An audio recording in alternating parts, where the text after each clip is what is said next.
Pilha de Gibis.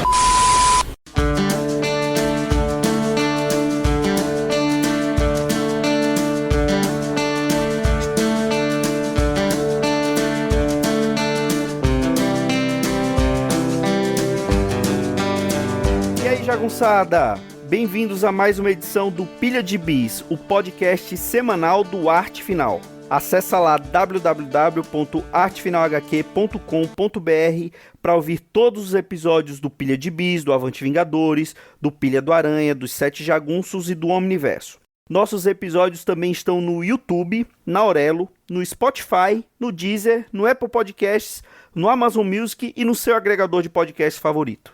Aliás, não esqueça de dar lá 5 estrelinhas, dar seu joinha no seu agregador de podcast favorito e ajude a espalhar a palavra do Arte Final. E para isso, vem falar de bis com a gente nas nossas redes sociais. No Twitter, no Instagram e no YouTube é @artefinalhq. E não esquece também de se inscrever no nosso canal do YouTube. Tá querendo comprar seu gibizinho na Amazon? Você compra através do link que está lá no nosso site. E você também pode ajudar a manter o nosso trabalho mandando um Pix de qualquer valor para artefinalhq@gmail.com. E vamos pro episódio de hoje. Eu sou o Marcos e aqui comigo hoje o nosso correspondente internacional, Dãozinho. Chegando em Salvador via Curitiba. Olha aí, olha aí. Só faltou dar um pulinho e uma conexão ali em Porto Alegre, não tem não? Não tenho vontade de falar não. Não sou bem-vindo lá. Que maldade, nosso saudoso Votinho Azambuja. Que Deus o tenha. Bom, Dãozinho, vamos falar agora de um gibizinho, de um mangazinho que queremos falar há muito tempo, né?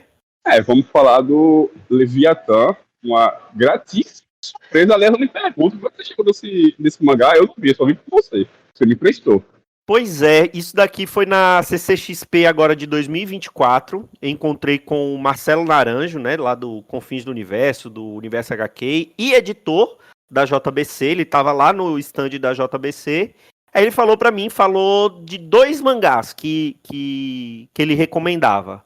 Um era o Náusea, né, um mangá clássico que a JBC estava lançando ou relançando. Isso eu pego. Tô em dia. Pronto. E o Leviatã, que ele me falou a premissa, e eu, na premissa que ele me falou, eu já fiquei louco para ler. Tava sendo lançado lá na CCXP, ou tinha acabado de ser lançado o volume 2. É um mangá em 3 volumes, então é bem curtinho, né? E o mangaka é o Shiro Kuroi, ele que fez esse gibi. E qual é a premissa? Uma expedição, nessa sociedade tem viagens interplanetárias, e tá tendo uma expedição escolar, igual quando você estava no colégio que ia visitar um museu, ia visitar ia fazer uma viagem... Paulinda, Penedo. Não, na minha época eu ia pra Marechal, pra o centro de Marechal.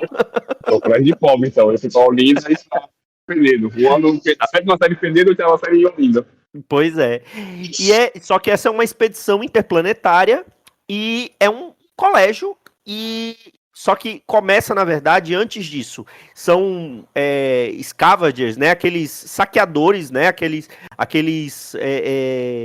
Aquelas pessoas que buscam destroços para poder recuperar o que puder recuperar de naves perdidas, de destroços estelares. Eles estão nessa missão e acabam encontrando uma nave chamada Leviatã, que alguns anos antes, coisa de, salvo engano, algumas décadas antes, tinha sido desaparecida.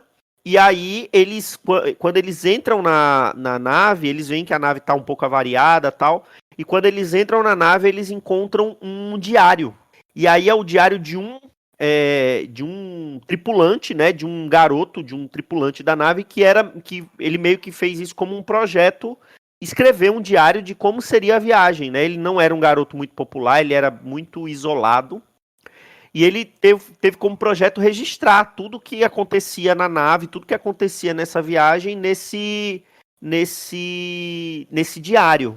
E aí o que que acontece? Lá pelas tantas, essa viagem só tem criança e adolescente e tem 2 adultos. Né, isso no colégio, que é o professor e uma professora auxiliar, que são os responsáveis por todos os alunos. E, de repente, acontece um acidente, ninguém sabe exatamente como isso aconteceu, porque é uma zona de conflito, né? Tem já teve uma guerra, eles passam meio que por uma zona de conflito, e ninguém sabe exatamente como a nave é avariada. E nessa avaria, a nave meio que se fecha, né? Fica isolada, teoricamente mandando um sinal de SOS, só que eles estão completamente isolados do restante da nave. Eles não sabem se a tripulação que controla a nave está vivo, está morto, se eles vão ser resgatados ou não.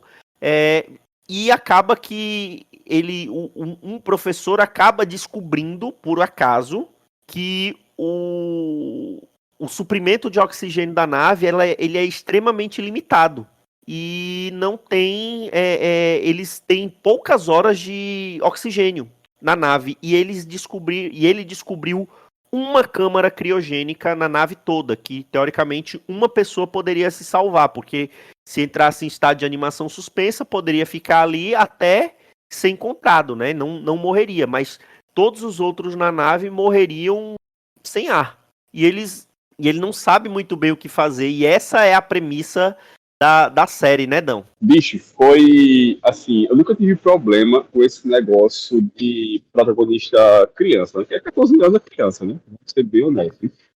Todos não, né? Mas sei lá, o dos mangás que chega aqui pra gente é isso, né? O protagonista tem 14 anos, 15 anos, tá na escola, né? Fica um problema foi da constância, né? Leu muito assim, né? Cavaleiro do Zodíaco já era assim, né?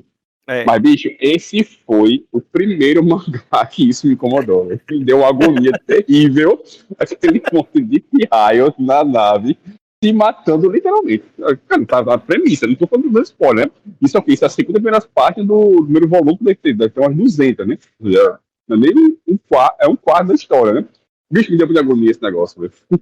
Bicho, me incomodou o negócio inteiro, sabe? A leitura inteira, eu fiquei com essa sensação enjoada desses moleques nessa situação assim bizarra, sabe, de certeza que vai morrer. Nem todos sabem, né? Eles mantêm esse segredo a princípio, né? Que durante boa parte, né? Durante boa parte do mangá se mantém segredo e só um ou dois que sabem daquilo, né? E esse segredo vai sair do controle aos poucos. E essa saída de controle desse segredo ele vai desencadeando uma bagaceira infernal no negócio. E é isso que te incomodou, velho. Não, assim, não é que não é verdadeiro ou não, tá? Mas o fato de ser criança me deu uma agonia honesta, porque ele é muito realista, né? Porque assim, não é tipo Dragon Ball, né? O cara tem poder, né? Jogava no Zodíaco, tá treinando pra aqui. Cara, é uma turma, literalmente, de problema, e é só uma turma, né? Não uma série, uma turma. Tem 30 ou 40 meninos ali, né? Então você tem 2 alunos, né? O professor e o auxiliar, né? É pouquíssima gente. Então, assim, isso passa tudo bem, tá no espaço, né, no futuro, né? Uma viagem escolar que não é no ônibus, né? Numa nave espacial, tudo bem, mas mesmo assim, passa essa sensação de veracidade pelo tutor, né? O professor tem responsabilidade, né? Ele tem uns diálogos nesse sentido do professor ser responsável, querer controlar, querer manter o segredo, né? E tem uma pirraia que é um demônio em pessoa, né? Mas não tem tudo, velho. Essa pirraia dá muito medo, sabe? E assim, não é que ele seja um gibi de horror, né? Ele, a princípio, é um gibi de ficção científica com muita pitada de horror. Mas fica assim, pesadíssimo, sabe? Tem umas cenas muito gore, né? Tem umas coisas assim, muito gore no gibi, né? Isso é verdade. Então, ele é um gibi de sci-fi, tipo, é Ali, né? Um gibi de sci-fi com muito horror. É isso que eu ia falar.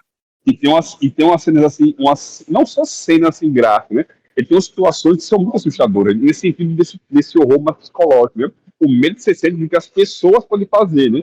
Porque, assim, não tem um monstro, né? O monstro são as pessoas que estão ali para morrer, né? Vai a deriva, né?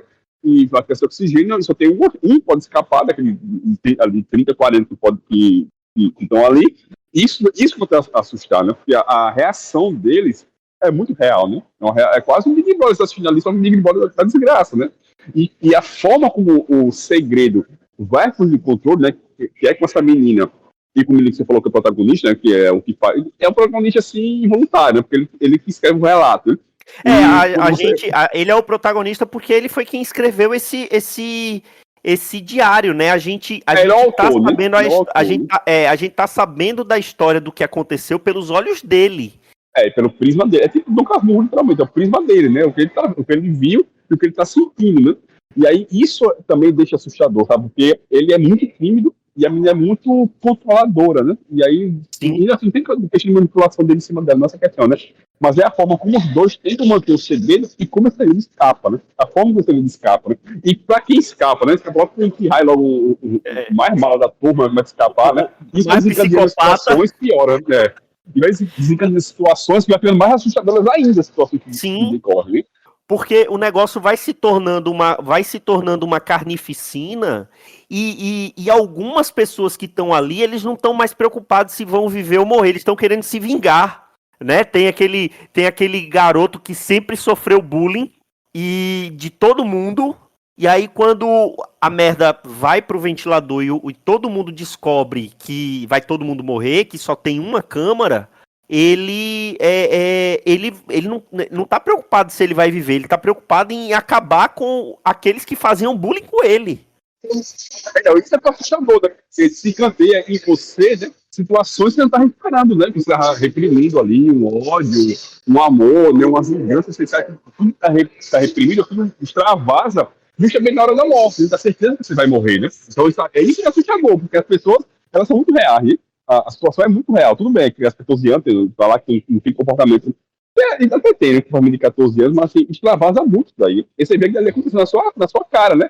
Pra piorar, né? A arte dele é muito boa, pra falar da arte, a arte é muito realista e o cenário é muito claustrofóbico, né? Aí o cenário também dá medo. Não tem assim, você não vai ter suco em mangá, né? Não tem som, sabe? Mas é muito assustador o cenário. O cenário tanto que se passa a história, como o cenário dos caras que contam o diário, no futuro, né? Os caras que contam o diário com a nave já toda destruída, né? Por isso você sabe o que aconteceu. Então, esse cenário é assustador, sabe? Do passo a passo que eles vão avançando, mas isso é por causa da arte.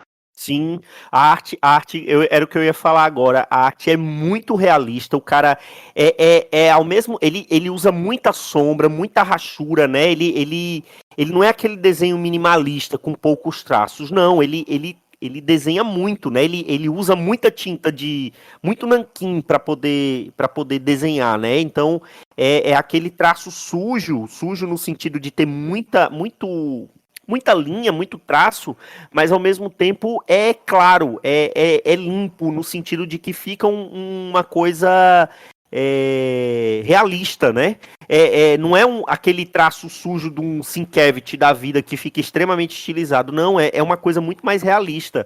E esse cenário que você falou de claustrofobia, eu senti do começo do primeiro volume até o final do último volume. É impressionante. E outra coisa que eu achei interessante é que, como tem o que se passa no presente, né? Que são esses saqueadores que estão andando pela nave, aí eles acabam descobrindo que a nave tem algumas armadilhas que a gente não sabe se é exatamente da nave ou se as crianças que estavam nela que deixaram montada, né? Tem várias coisas acontecendo, e aí eles meio que começam a apostar, porque eles querem saber se alguém sobreviveu, eles estão tentando achar essa câmara criogênica para poder descobrir se alguém conseguiu chegar lá e sobreviver, né? E em um certo momento você fica sem entender direito se aquilo aconteceu daquele jeito mesmo, justamente pelo fato de ter sido um diário, né? Eles não têm um registro fiel do que aconteceu. Tem hora que você começa a duvidar do que o garoto escreveu ali no diário, né? Porque esses caras, né, eles somos nós, né? A curiosidade deles é a nossa, né? Quem foi que sobreviveu? Eu não sei quem sobreviveu, sabe? Onde você tem, cara, você olha assim, cara, dificilmente foi um menino que fez um relato sobreviveu.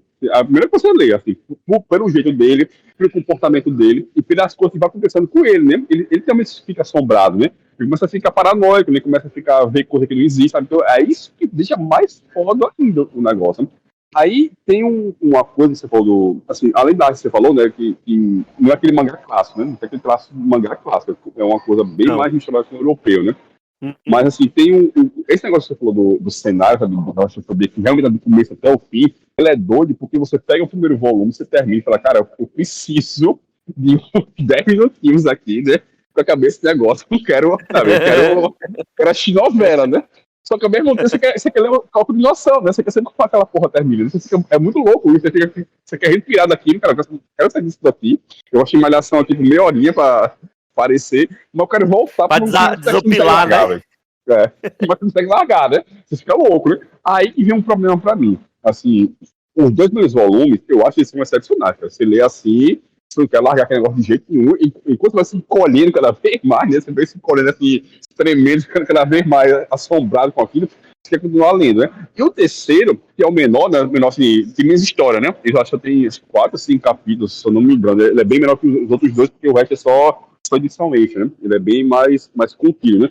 O final dele, esse final dele eu já refleti muito sobre ele, sabe? Eu não sei se seria uma expectativa minha, no seguinte sentido. O mangá, ele tem um desenrolar, assim, que é muito pouco convencional, e ele é pouco clichê, né? Você fica, cara, aqui pode acontecer qualquer coisa, nesse final aqui, só pode acontecer qualquer coisa. O que pode acontecer aqui? Eu achei que o final, ele deu uma, não que ele seja ruim, sabe? Ele deu uma desviada, ele vai para um lugar, assim, completamente distinto que está acontecendo. Já estou falando, eu não sei se é uma coisa de expectativa minha, ou uma questão mesmo assim, sabe? Aí também que eu fiquei, cara, dizer o seguinte, depois que eu fiquei, é que parece que o autor, ele deu uma aliviada, sabe? Foi tão louco a gente ficar assim, tava loucura tanto no primeiro, no terceiro, ele falou, cara, ele botou muito pé no frio. Eu fiquei com essa impressão, sabe? Mas aquela coisa, você não saber dizer o que é que eu estava esperando, né? Aquele pensa assim, aquele pensa assim, não é essa questão, sabe? Mas eu achei que ele foi por outro caminho, sabe? Ele muda a perspectiva do mangá, ele vira outra coisa. É verdade. Ele deixa de É ser, uma quebra de expectativa enorme. cara, ele deixa de ser um mangá de sci-fi, de horror, virar uma coisa política. Essa é É a verdade. competência, sabe? Vira para outro nível, outro caminho. Então, isso eu achei paia, sabe? Aí eu não sei se seria a opção dele mesmo, se foi questão editorial, cara, sabe? Dá uma maneirada aí, que o negócio tá muito tenso. Mas, assim, ainda assim, vale a pena. Mesmo com esse final distinto, digamos assim, cara, eu poderia reler também para ver com outros olhos, sabe? Depois de ter lido já uma vez, dar uma relida, ver outras opiniões, mas eu me sinto, sabe? Você não é, o final é outra coisa, sabe? Os dois segundos volumes é uma coisa, ainda que no segundo volume já tinha caminhado para o que vai, né? Já comecei a delinear para o caminho que está tomando, né? Mas eu achei, Uhum. assim, muito, sabe, filme americano, que pega uma coisa japonesa e adapta para outra forma daquela amenizada. No final, ele amenizou o negócio, ele deu uma amenizada no que ele vinha fazendo. Por essa sensação que eu fiquei. Foi interessante você falar de se perguntando se teve algum dedo do editor para ele maneirar naquele último volume, porque esse mangá ele teve uma trajetória curiosa, uma trajetória editorial curiosa. Ele não foi publicado originalmente no Japão. A primeira publicação dele foi na França. Esse autor ele meio que ganhou um concurso ele tentou vender essa história no Japão. E a gente sabe que a concorrência lá é muito grande e ele não conseguiu. Então salvo engano, ele ganhou um concurso de uma editora francesa. E ele publicou esse mangá primeiro por essa editora francesa. E nem é uma editora tão conhecida, pelo menos eu não conhecia. É Kion o nome dessa editora. E depois que tinha sido concluído na França, foi que ele foi publicado no Japão, salvo engano, pela Shueisha na Shonen Jump. Então, teve isso. Quando foi publicado no Japão, a obra já estava pronta. Então, ele não teve uma interferência de editorial japonês. Se ele teve alguma interferência, foi do editorial francês dessa obra. Eu achei interessante ele fez um caminho inverso do que o que normalmente acontece, né? Uhum. E assim, isso talvez explique pelo traço, né? Porque o traço é muito pouco usual, né? De mangá japonês, da Shonen Jump, né? Eu não me recordaria agora numa coisa parecida com aquele traço, é um traço muito, muito diferente, sabe? Você reconhece o Batoru e fala, isso aqui é mangá, sabe? Você Batoru, digamos assim, você Batoru pela característica. Mas ele tem uma outra forma, sabe? E uma coisa assim que diferencia dos demais, né? Isso é a questão da sombra, não é nada disso, mas é pelo próprio estilo do traço mesmo, ele tem um traço mais que eu acho que ficaria difícil nessa produção louca japonesa assim, semanal, sabe? Não sei se ele manteria o ritmo sem dar uma horinha de sono ali por dia, né? Porque eu traço sem detalhado, né? Em várias questões. Mas, assim, independente disso, né? De interferência ou não, da mudança final ou não, mesmo assim vale muito a pena. Né? Porque. Pode falar. Não, porque eu fiquei pensando assim, ele assim, eu tô por fora ultimamente de acompanhar o que está saindo em banco, né? Mas ele também foge do padrão da JBC, né? Ele tem mais uma característica de mangá da Conrad, e a Conrad que aposta mais nessas coisas assim, mais diferenciadas. Não por ser europeu, mas assim, da premissa em si, né? A JBC, até pouco tempo atrás, era muito mais coisa em banco, assim, coisa da Shonen Jump mesmo, as coisas mais populares, né? Então dá essa destoada, que é uma coisa boa, né? Está diversificando cada vez mais. Sim, ele para mim, quando eu terminei de ler o primeiro volume, cara, eu já li, eu peguei na CCXP, mas eu não consegui ler no final do ano passado. Eu li o primeiro volume no início desse ano. E, cara, quando eu terminei de ler o primeiro volume, eu falei, esse daqui vai ser, se não a melhor leitura do ano, vai estar no meu top 3 de certeza. E mesmo com isso que realmente o último volume ele meio que destoa do que acontece nos dois primeiros, mas não cai a qualidade. Ele continua com a qualidade lá em cima, mesmo com um final que pode ser um final um pouco clichê, mas os 3 volumes que eu li, quando eu faço aqueles meus reviews lá no Instagram, eu dei nota máxima para os 3 volumes. Isso, dando um spoiler, né, do nosso tradicional programa de melhores do ano, para mim, essa série vai estar no meu top 3, assim, de certeza, porque ele tem essa pegada. Todo mundo fala do Junji Ito, né, que ele realmente é um mestre, assim, de quadrinho de horror. Eu não li muita coisa do Junji Ito, eu só li o Tomie, mas comparando com o que eu li, com o Tomie, que eu realmente não sei nem se é a melhor obra do Junji Ito, mas, cara, eu fiquei muito mais apreensivo e com muito mais medo desse mangá do que do Tomie. É porque o Jiu-Jitsu é uma pegada diferente, né, do horror dele, sabe? É mais sobrenatural, né? Esse aqui não é sobrenatural, é uma coisa que, bem entre aspas, poderia acontecer, né? Se você mudar o contexto de uma, sei lá, de uma viagem interplanetária para uma viagem numa ilha deserta, alguma coisa assim. Não, e o Jiu-Jitsu é aquela coisa, tu lê uma pá e fala, não, tá, massa. Aí ele vai dizer, para fazer mais absurdo na próxima, se ele é a próxima. Não, vou fazer mais absurdo, sabe? Ele vai ficando mais absurdo. Ele vai escalonando, né? Não é possível, ele vai chegar aonde, né? Então, é um exercício de criatividade, né, do Jiu-Jitsu, né? Porque você vai assim, cara, esse cara tá tirando cada vez mais, né? E aqui é uma coisa mais, assim, acho, assim, pelo menos pra mim, verdadeiramente assustador, né? Você ficar assim, cara, agoniado né, daqui, sabe? Assim, o que é doido pra gibi, né? Porque, novo, né? Sabe? Não tem som, não tem luz, é só papel parado, né? É status, né? E mesmo assim, você fica, no mínimo, você fica apreensivo. E assim, eu concordo com você na questão do.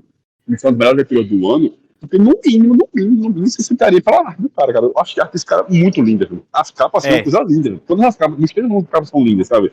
É o gibi que se você faz passando assim numa banca, numa livraria, bater esse olho naquela capa, cara, eu vou passar aqui agora. E vocês sabem assim, que são 3 volumes, você acha assim, os três de cara, que você compra na hora, porque é muito lindo, viu? Assim, muito, e o nome também chama aqui, sabe? Leviatã é um nome muito bom, sabe? Cara, tudo é muito bom nesse mangá pra mim. Pra mim, como eu falei, vai estar lá no meu top 3, certamente, no final do ano. Podem me cobrar quando sair a gravação, quando sair o programa de melhores do ano, provavelmente no início do ano que vem. Podem me cobrar. Bom, acho que é isso, né? Vou liberar você, porque vou cometer uma inconfidência. O Dão está gravando isso do aeroporto. Ele está indo realmente para fora do país. E fez esse esforço de reportagem aqui com o Pilha para poder gravar, né? Afinal de contas, quando ele tá em casa, ele não grava, e quando ele tá viajando, ele resolve gravar. Explica muita coisa, né? É verdade.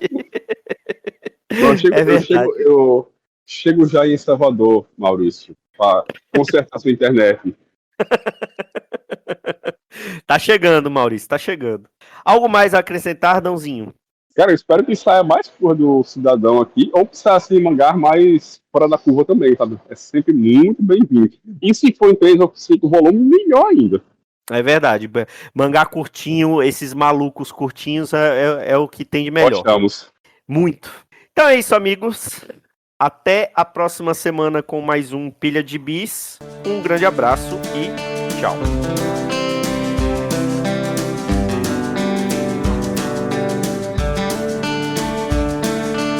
Esse foi o Pilha de Gibis, mais um podcast com o selo dos cabras de qualidade do Arte Final. Gostou do que ouviu aqui? Compartilhe e acesse o site, tem muito mais conteúdo de qualidade esperando por você. Vai comprar seus gibis na Amazon? Compra acessando os nossos links. Você vai ajudar a manter esse trabalho. www.artefinalhq.com.br